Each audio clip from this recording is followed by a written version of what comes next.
Okay, I see that we are streaming. So this is the board working session for the Avon Grove Charter School on December 15th. So we're going to begin. First thing we're going to do is the Pledge of Allegiance. Um, Repeat after me. I pledge allegiance Allegiance to the flag of the United States of America and to the republic for which it stands, one nation, under under God, God, indivisible, with indivisible, with liberty liberty and and justice justice for all. for all. Thank you very much. And the mission statement, if all the board members will repeat after me, to inspire passion for lifelong learning, one student at a time. Thank you. Sarah, would you mind doing the roll call, please? Sure. Dwayne Degler. Here. Eugene Steger. Here. Stacy Barno. Here. Robert Rainier. Colleen. Okay, sounds good. Colleen Preston. Here. Deji Akintoy. Here. Oh, thank you. Brian Ladman. Here. Kristen Smith. Here. And Michelle McCrae. Here. Excellent. Thank you very much. We're going to move along. Brian, public comment for this one? Everything is for the board meeting. I figured. Thank you so much. Okay. Brian. Oh, go ahead. Go ahead, Dwayne. We're moving right on to you, Kristen. Head of school strategic planning dashboard. All right. I don't know what just happened. I did get kicked out, so my thing went blank. But before I pull it back up, Brian, do you want to go over the dashboard first, and then I can go over the other stuff? Yep. And I can screen share now. I got onto my computer, so All right. I am all set. So one of the things that we really over the last couple years have been trying to do is find a way to bring together our school goals, the board goals, and also sort of memorialize some of our student data in a forward-facing and public-facing way, both so that you as the board have access to some of this information and are more aware of some of our data as we're setting goals and you're holding us accountable, but also for our families. You remember from previous years, like every October, November, we would give you this really long presentation about PSSA data and Keystone data and everything. And that was always just a moment in time. You'd kind of get it once. And then if you never went back to those board meeting minutes or anything, you wouldn't necessarily have access to that content.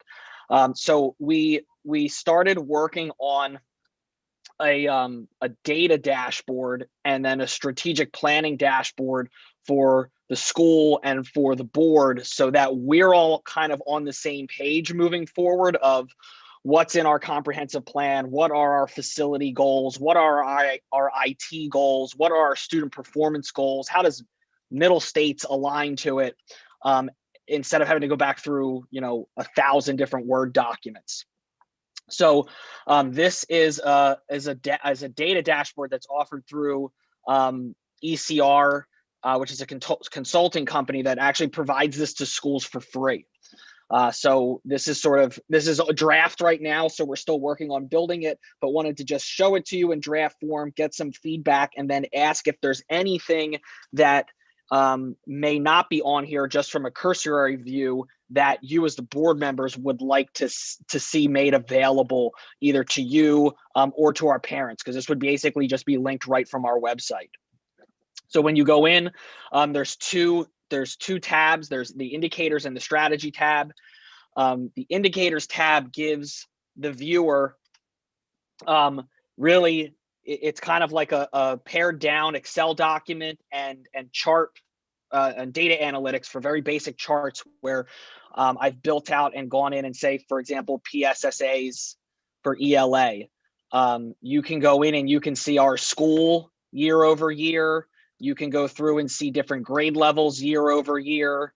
You can see a comparative analysis of the grade level through the back to 2014, 15.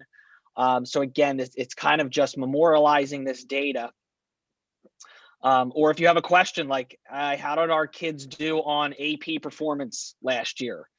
you would be able to go in and see, I went all the way back to 2016, the number of exams, the number of enrollments, the number of tests that scored above a 3, and you'd be able to have access to this data that is public. Like, we share this normally throughout the school year, whether it's with parents or with you as the board, or with our staff members, but it's not ever really in one centralized place that's easily accessible for people. It's often we have to go to Kim Tremmel for it, or somebody's got to come to me for it, or somebody has to go to Jen Weaver for it, and we're constantly spinning our wheels on who has that data point that we would need to go back and get.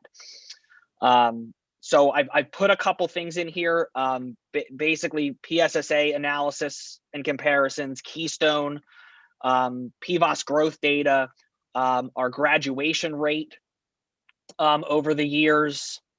What else? There's our Future Ready Index scores, our SAT performance over the years, AP, our school performance profile scores from 2013 to 2019 before they discontinued sort of that numerical number.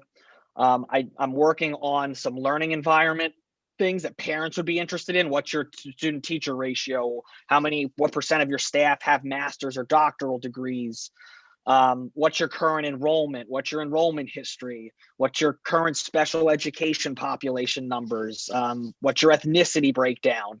So, just kind of being very transparent with things that are already out there. This is all really taken from our Future Ready Index that is public as it is. It's just making it a little more accessible to people so they don't have to go digging.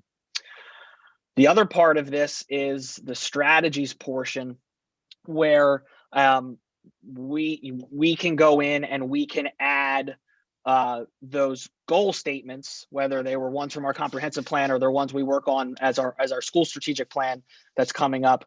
And I'm able to put them in here, put what those strategies are that we're trying to implement to meet the goal, and then give percentage completes. I can go one step deeper and add implementation steps. So like within curriculum framework and alignment, that's what we want to do to ensure there's a system that implements a standard aligned curriculum framework. I can go one step deeper to get into the nitty gritty, probably not needed for this. But this way, all of our stakeholders know what we're working on, why we're working on it, and then both our community and you as the board can see where we're documenting progress. So, the college and career portfolio graduation requirement, we did that at the beginning of last year. That's 100% complete. We're still working on some of these other things so that you can see where we are with these goals. The link, I believe I put in the executive content for all of you to be able to access. It's not live on our website. So just kind of looking for, once you have a little bit of time, if there's anything that you would like to see posted on there that you would find beneficial or think parents would find beneficial, I can see if I can add that in there. Thank you, Bryan. I took a look at it earlier. There's a lot of stuff in there. It's really good that we have it in one location. That's great. Yeah, we've been trying to do that for years, so I'm excited about this. Do you want to just jump into midterms and final exams, Brutto?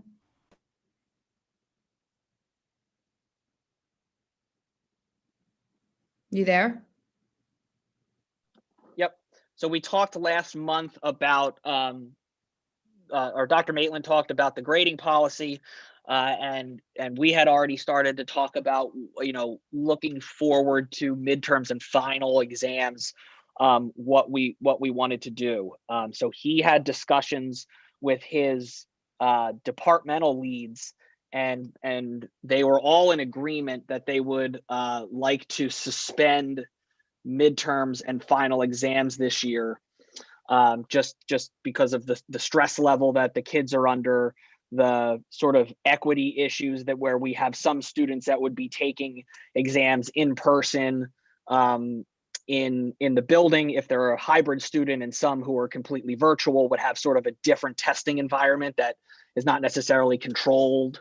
So he said that they were all pretty much in agreement that was the route that they would like to go, and that he's never seen all of them in agreement about anything ever. So it was kind of telling on what the teachers thought was best for kids in terms of their sort of anxiety and stress of coming back in January and having to buckle down for some type of midterm assessment. Go ahead. No, and with the grading system too, it was one of those things where they are already being very creative on how to weight with the new grading system, that now trying to throw a midterm and final and looking how to weight that would make it very difficult. So now that they're in the swing of how the grading system works with weight, that they feel like they can give assignments fairly and equitably to the classrooms without having to weight something even more as a final exam or midterm. Does anybody have any questions about that specifically, or not, doesn't agree? I'm just going to speak out in agreement. I think it's a really smart decision. I think of really looking at equity, I think is the key piece. And I'm glad to see that was a good conclusion across the board. So I think that will be something that will definitely, as a parent of a high school student who's a junior, where, you know, we've already had these discussions of significant concern of what that looks like. So I think that it's going to be welcomed. So I'm really happy to see the consideration for that. So thank you. Okay. And we did look at some surrounding schools on what they were doing, and you see there's many that have already made that policy or are starting to have those conversations once they're getting to the end of the semester on what's fair and what can you really expect, you know, with the number of question marks that are out there right now just because of how things are going. I have a question. So go ahead. Does this apply just to high school, or does middle school have this also? So middle school, the way that the high school grading, like your final grade calculations were, the way the Power School set up is that each quarter was worth, so you have that 90-10 normal grade book grading policy that Dr. Maitland talked about last month. And that was within each of your quarter final grades and each of your marking period grades. And the final grade is another weighted calculation. That's each marking period was worth 20%. So each marking period was evenly distributed. And then a student's midterm was worth 10% of their grade, and a student's final was worth 10% of their grade. And that's how it's been since I've gotten here. That's how a student's final grade in a year-long class was calculated in the high school. So what happens is if we remove these two grades, we have to redistribute that 20% throughout the marking periods. So we kind of had two ways to go about this. And again, we were all kind of in agreement on what to do with this. So if we remove the 20% that's allocated towards the midterm and the final exam, that evenly splits the marking periods, 25, 25, 25. That's how the middle school final grades are calculated. It's an even split between all of the marking periods because there is no, traditional midterm and final in like 7th grade history or 8th grade science. Sometimes there might be a summative assessment, but it falls within the marking period in which it's being given. There's not that separate testing event. So so we can reallocate 25, 25, 25, 25. But if we do that, the student's Q1 marking period grade, which has already been closed out and has already been shared on report cards, can change because you've now said that that letter grade is weighted differently. Or we can leave quarter one as a 20% weight and then weight quarters 2, 3, and 4 a little more heavily. And as we kind of went through that conversation, we said that maybe that's not a bad idea. We had students go through, a lot of turmoil through September, October, and November. There was a lot of change. Kids were in and out of school. They had a new grading policy that they were still trying to navigate. So maybe that Q1 marking period transition, which was kind of like an introduction to the year, wouldn't be weighted as heavily. And now that we're in the swing of things, Q2, Q3, and Q4 would absorb that 20% weight, and be weighted a little bit heavily. So you'd be taking 6.5-ish, 6.67 percentage points, if my math is correct, and adding that to the 20 across Q2, 3, and 4. That was a lot. Sorry. So there's two ways that we can go about it. And really that probably doesn't need that. I don't know if that's necessarily a board action that needs to be done. If you were to be in agreement about suspending the midterms and finals, we can then go back and do a little bit more of the hard math on what does that look like in both scenarios for the kids. And really what Power School is able to do now that a marking period grade has already been closed out and we're making that decision now. Have you had any input from the teachers as to their preference? I don't believe he got that deep into the conversation with the department chairs about like how to reclassify the category weighting. I think a lot of their discussion really from what he, in the conversation that I had with Dr. Maitland, I believe the conversation focused more on what was best for kids and how they would go about finals and midterms if we had it. And then they kind of came to a consensus that it's probably not the best thing to do. And I think they're exhausting the conversation about weighting right now, just based on the 90-10 and what should count as summative assessments. Obviously, that's a big hot topic within parents right now. And so that's something that the teachers, along with the department chairs and Mr. Maitland and Jen Weaver and Bryan Brutto and I have been talking about in general. So I think that conversation has been ongoing with or without finals and midterms, but just how, all the assignments are going to be weighted based on online learning and kids at school and what that looks like. Really, real quick question. This weighting issue that you just described it, Bryan, sounds to me like it doesn't just exist for this year, but it exists into the future as well. So whatever you solve must be solved for next year and into the future of how we grade as well. Is that correct? Well, I think that the proposed motion that we had put into board docs for consideration was just suspending midterm and finals for this school year. That going into next year, assuming that school's somewhat back to normal in the 21-22 school year, that we would then go back to that normal, Q1 through Q4 is worth 20%, and then you have a midterm and final exam worth 10 and 10. I know that on Dr. Maitland's sort of timeline of things, having discussions about homework and testing policies and larger grade weighting was sort of later steps in that grading and reporting framework. So that might be something that his team does bring up and address. But for the sake of the conversation right now, it was more of let's focus on this year. And if we don't do midterms and finals, what does that look like for the calculations of F1 grades? And again, that would, instead of evenly weighting 25, 25, 25, 25, you'd be doing 20, 26.67, 26.67, and 26.7. So it's nominal, but for students who might have struggled that quarter one, you're not saying, the grade that you got that first quarter, which was originally worth 20% of your F1 grade, let's bump it up to make it worth 25. So you're kind of you're keeping that as it was closed out in November. And this only affects high school classes. Middle school is still it would still go 25s evenly across the quarters.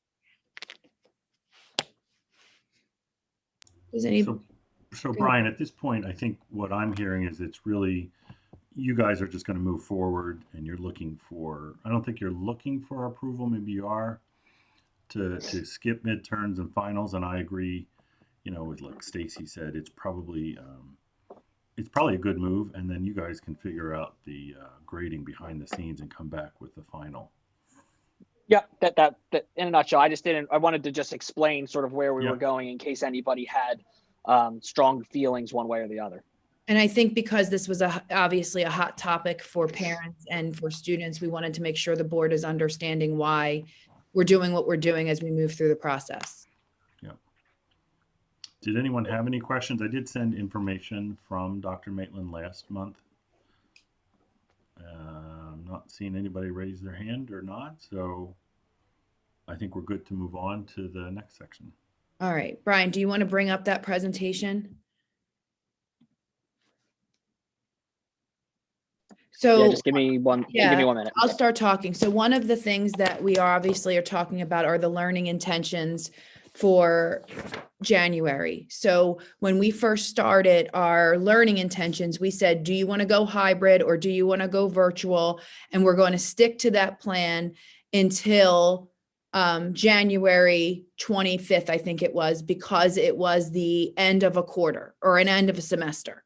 And it would make easy transition for us. Well, lo and behold, we're already at that point where we're headed into January. And what does that mean? We didn't realize in September that we would be at our highest point of COVID either heading into January. So obviously things are changing drastically for us on what that would look like if more students pick hybrid. So what we're putting out to parents now is just feelers. So we did send something out to them saying, hey, we're looking at this and we'd like for you to commit till the end of the year. Now we talked back and forth about whether we have a March date. And I think part of that got hairy because we said, okay, they come back at the end of January, they're here February, March. And then all of a sudden we're scrambling again, trying to figure out what lunch and classrooms look like in that time frame.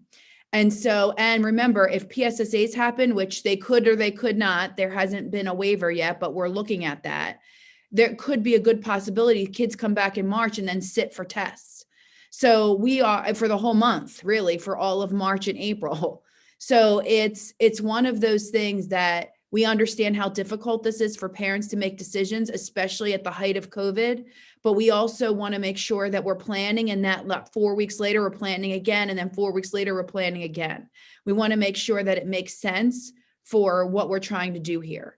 So with that being said, we really think that we want to see what the numbers look like. There might be parents that feel very strongly that their kids are going to be online for the entire year. We don't really know that until we get their feedback. So that's one of the questions that we're looking to see is how many are committing and want to commit to the entire year. We did get some feedback that parents are looking for that March date, that April 6th is the clear break for another transition period where they would like to stay online for most of the winter, but want the opportunity for spring. There's also a good possibility that, I'm going to say good, there's a possibility that, numbers go down drastically and the governor says everybody needs to open up school. We don't know. We don't know how that's going to play out, and that could happen. But right now we're trying to look at what options do we have at this current moment. Now, if we do have students that say they want to come back and they were waiting for this January transition, we do have to look at how many kids are we going to put in the cafeteria, how many kids can be in the classroom, with the barriers, with the 6 feet, not 6 feet. So there's a lot of if and what. So I think that, we're really looking for this working session. Obviously, we're going to talk about this at the board meeting, but we know that this is a big decision and we want the board's feedback on, what you're thinking as far as transitions and what that would look like for you. So I'm really looking for a dialogue. So I'm going to start and ask, can you give us an update on where you guys are with staff and students in reference of COVID? And also, I'd like to know what that change has been from the original September, I've committed to virtual or I've committed to hybrid, and what that's now changed into. Has it stayed the same? Brian, do you want to go back to the dashboard for COVID? So obviously, we kept a dashboard because we're not following the every Friday moderate substantial. We've been at substantial level now for weeks. So part of the attestation form that you're going to hear tonight at the board meeting that I sent you information on was that we're keeping rolling 14-day periods for COVID. So currently right now we have 2 cases of COVID in that rolling 14-day number. So November 30th to December 14th, we have 2 at State Road and none at the Early Learning Center. So the graph, obviously, Brian, I don't know if that's at the bottom or in just in the PowerPoint presentation, but you'll see in the graph, you need 4 to 6 for a shutdown for the medium school, over 7 for a large school. So we aren't there yet. That doesn't mean we don't have plenty of people that are quarantining. I mean, there are people that are being exposed to people that are positive for COVID that are quarantining. But as far as coverage for staff of what's happening, I don't want to jinx us, but we are making it to Christmas. I'm pretty confident that we're doing really well with that. And have we seen, can you tell me what if you've seen a migration from hybrid to virtual, or We is it stayed the did. same?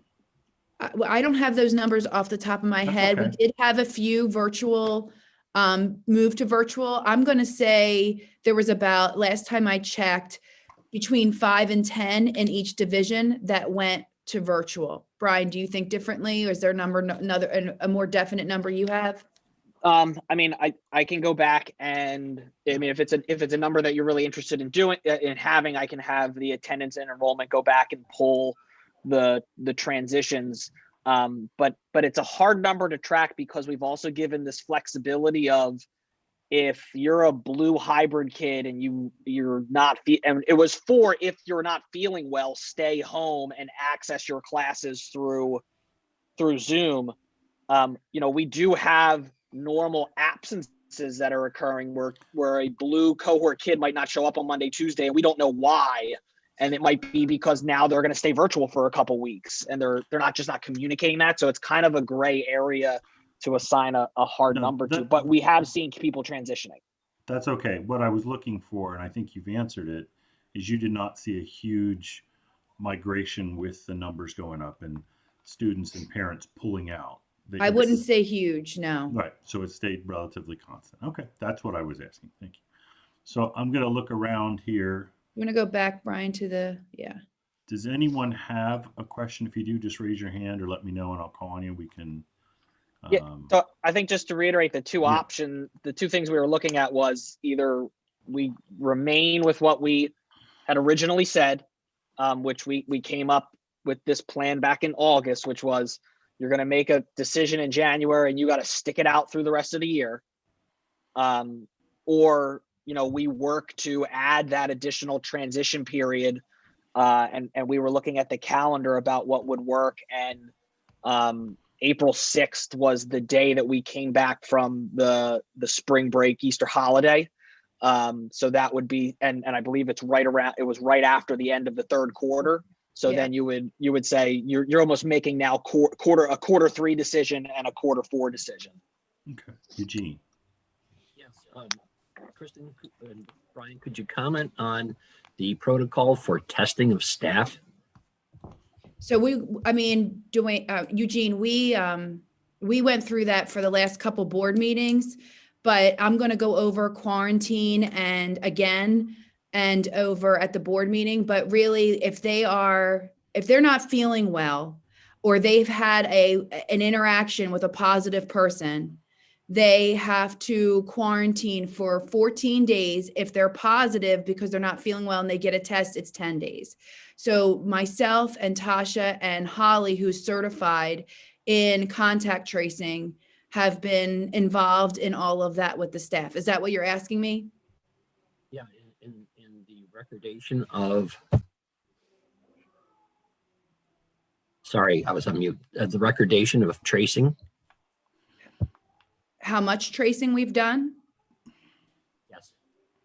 I would say, since August, we've been contact tracing all week and weekends, I would say, Tasha, you're on the line. What do you think? Like 5 to 10 a week between kids and staff?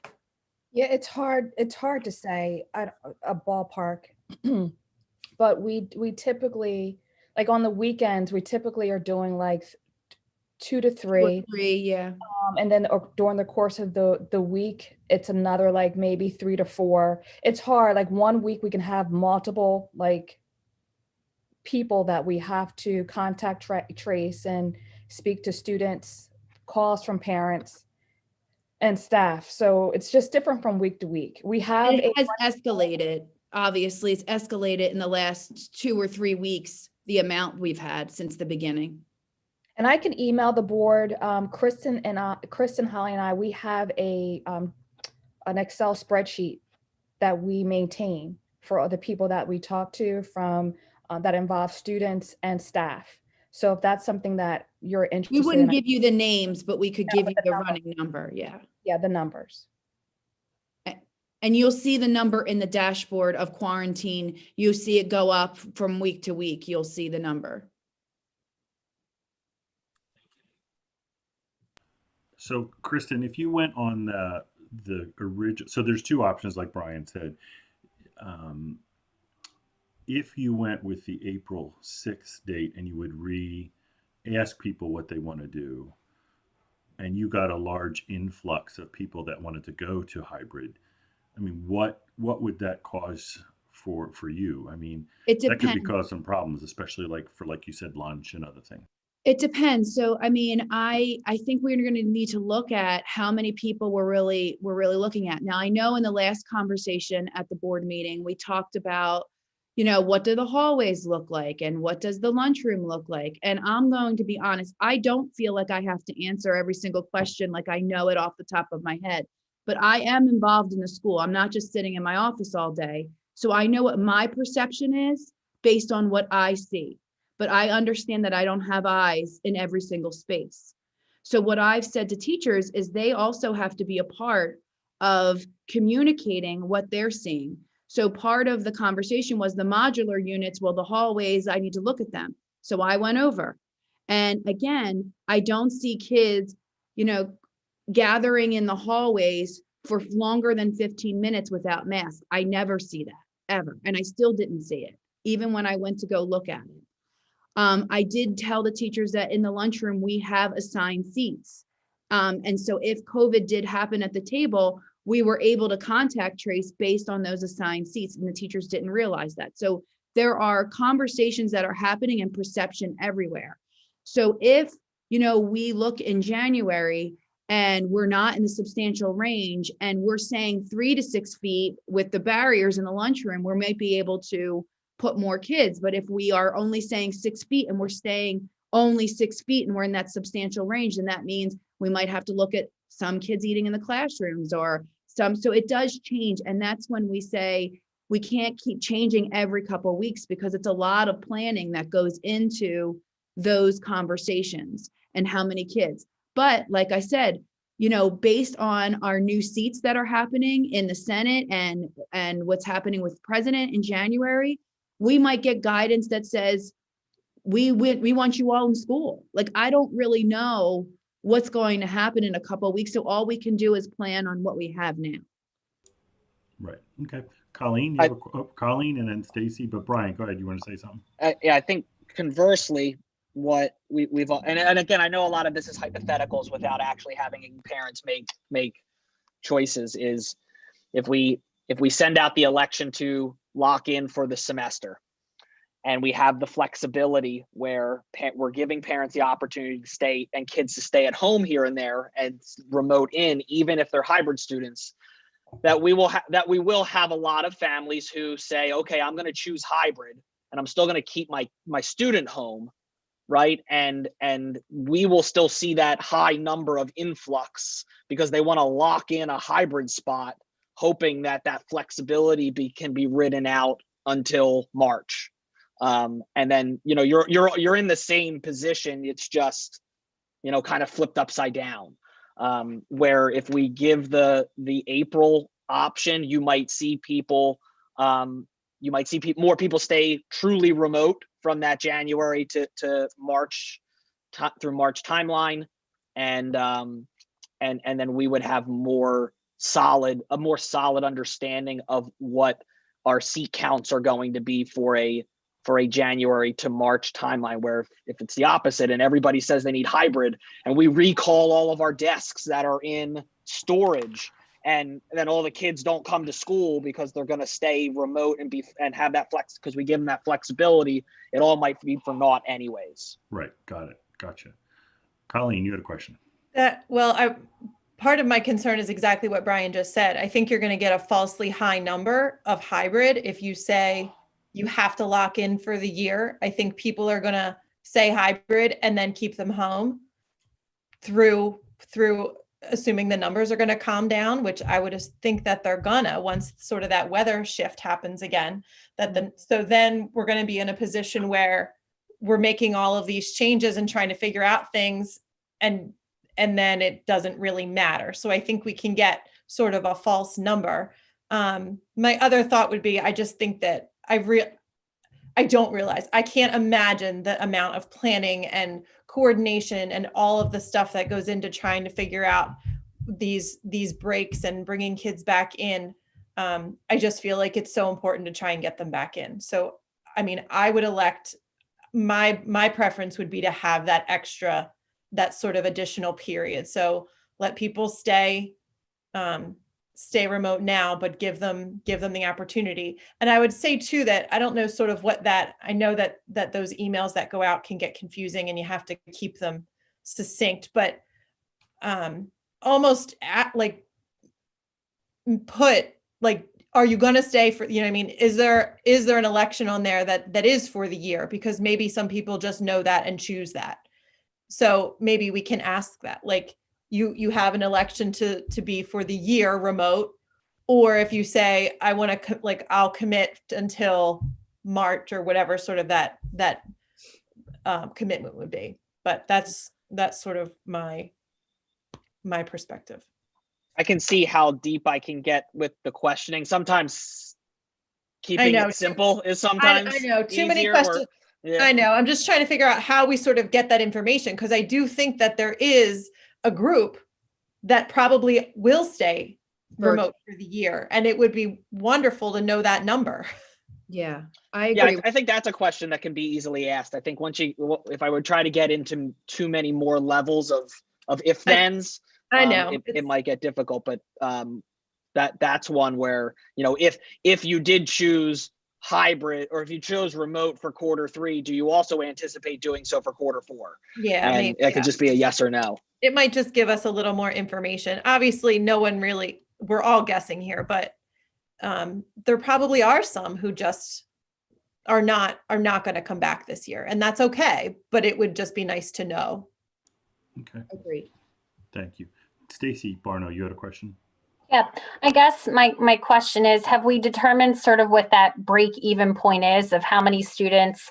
I know that depending upon the guidance provided, whether it's the 6 feet absolute or the 3 to 6 feet, if it goes into a different area, have we determined any hard numbers across our buildings or divisions of how many total kids we can have in place? Because I think my concern is if you get the influx, if you have an April date and you get to a certain point, obviously, if the guidance doesn't change, you're still limited in how many students that we can serve based upon our space. All schools are in that same boat. Have we determined any sort of numbers? Because my question would be, what's going to happen if it tips, and who determines what students are hybrid, or does it go back into a lottery type of situation if you have too many kids? We talked about that too. I mean, obviously, when we first started, we just assumed everybody could go hybrid, right? So 15, if you have, 28 kids, 15 kids at a time in a classroom, we could fit in most classrooms. However, not every classroom. Some classrooms are much smaller than others. So we did do the exercise of walking through, trying to put at least 15 desks in a room. And that's when the whole 3 to 6 feet came, or at possible, if you can, that language started, integrating into some of the documents that we saw from the Chester County Health Department. Now, what I will say is the barriers that we have on the desks and the shields, not every school has. And I do think the PPE equipment matters. I really do believe that. And I do think it makes a difference. I do think the Wednesday, Friday deep clean makes a difference for the schools. So when you talk about schools that aren't making it and schools that are, and I'm not saying anything, I don't want to jinx us at all, but I'm saying that I do think that PPE equipment makes a big difference. So when you're at a lunchroom and you're 4 feet, 6 feet, and you have a barrier barricading you from other kids that are eating, that to me and to the Chester County Health Department, when I talk to them, I mean, that does make a difference. So I'm pretty confident that we obviously can get more. And we have kids that are, waiting on a list for that 4-day that are special education or MTSS. And so, like Colleen said, I would like to see us be able to get more kids in here in January for sure. I'm hoping the numbers go down. I'm hoping that every transition for teachers is a transition, right? So when they saw the substantial chart change into something different, that's a transition. This January transition, more kids in the classroom, everything is a step. And so are we going to have hardships there? For sure. I know that there will be questions and concerns, but I think the first step is the survey, trying to figure out how many kids we're talking about. But we do have all of those spaces and numbers of rooms, and we can be more specific when we really get a good firm number for which classes. Thank you. Yeah, I was just looking to see if it had changed or if there was any other updates with that. Yeah. And I think that's where we were adding in, and I put in the letter that during this transition, we were going to abandon the, A through K blue, L through Z gold, and say, we really need to look at you and your schedule and what your class is, class by class, and say what works for, Mr. Smith's 5th grade class as his kids are coming back. We might be heavy blue right now, and we need to put the returning kids into gold. We would still group families together so that we're not splitting families up. And that throws another layer into it. What works for the 8th grader needs to also work for the 4th grader. So it's going to be an arduous process that we're going to have to do very quickly through January. And but that would be one way that we could try to be flexible in student placement, to be able to meet that 6 feet to the greatest extent possible or greatest extent feasible. It doesn't say universal at every moment of the day. And families, so I think parents need to know that, there are times even right now in which kids are not 6 feet apart for all day, all of the time. Right. And families have been really good about, even in the beginning of this, changing some of their hybrid days to even out classes. So I appreciate the flexibility. People have been really good about trying to make this work. So I'm hearing everybody say definitely the March or April 6th date is needed so that we get more accurate data. And I'm hearing that trying to lock in virtual all year to get a real good number there. And so we'll add those questions now. We wanted to wait till after the board meeting to send the survey back out. So it's Wednesday to Sunday, I believe, right, Bryan? Wednesday to Sunday? Yep. So I will work on adding some of the questions that Colleen had asked for, to see if I can word it a particular way to get some of that projection data. And then it would go out tomorrow and be live through Sunday. And then I would close it on Sunday. And then for anybody who's incomplete, we would start phone calls through Monday through Wednesday when we are still in session, to try to get anybody who didn't complete it.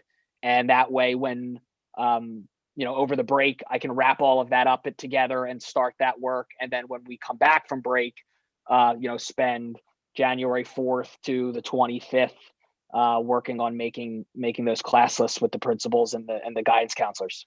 So I think at that point too, we will have probably more special meetings, strategic planning. We can talk about it, but there'll be updates in the beginning of January, just so that the board is kind of in that process of working through some of the problems or hiccups that we might see based on the data. And hopefully we'll see some more guidance from everybody. I keep hearing we're going to get more guidance from the state. So I'm assuming that that's going to happen too. But that's fair. Anybody else have any feedback?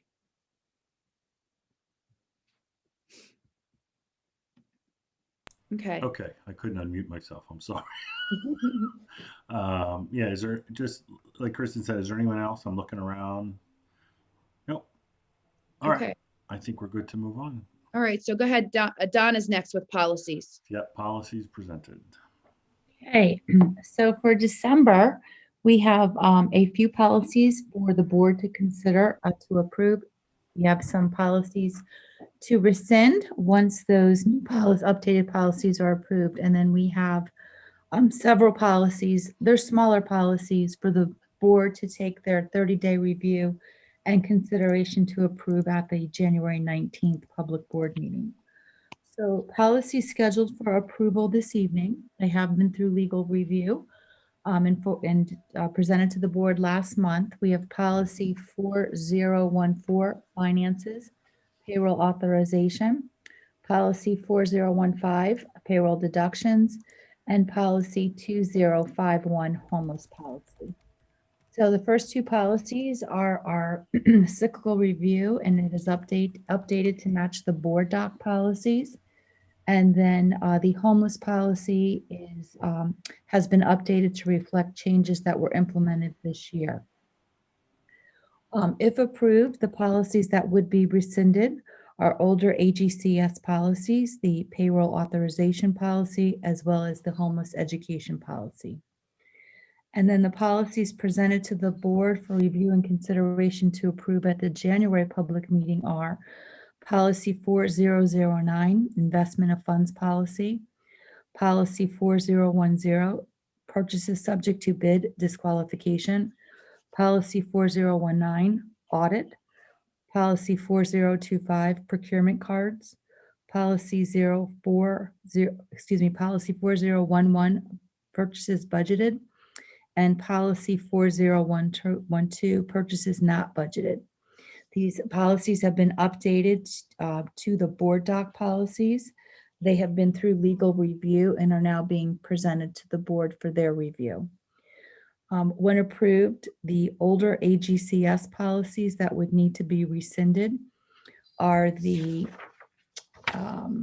investment policies, purchases budgeted policy, purchases bidding policy and procedures, calendar year 2019, and the disqualification, suspension, and debarment of bidder policy. So it is a lot of policy. Luckily, the accounting ones are not that long. And that's all I have for this month. Thank you, Donna.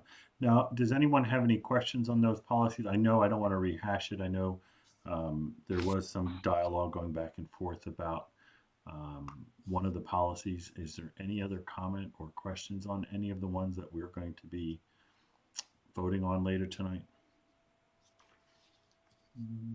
Nope. Okay. So we're down to any final comments from school directors or principals? Not that I have. Nothing? Okay. And we'll have committee reports in the next thing. There was no public comments. So we're at a point that unless there's anything else that anyone needs to discuss, we can go ahead. Do I have a motion to adjourn? Dwayne, Stacy Barno, I'll motion to adjourn the work session. Do I have a second? Dwayne, I'll second Kristen Smith. Thank you. I think Eugene did too, so thank you. No, that's okay. So we have a third too. So we will adjourn, and then our board meeting is scheduled to start at 7:30, and we'll see everyone back here.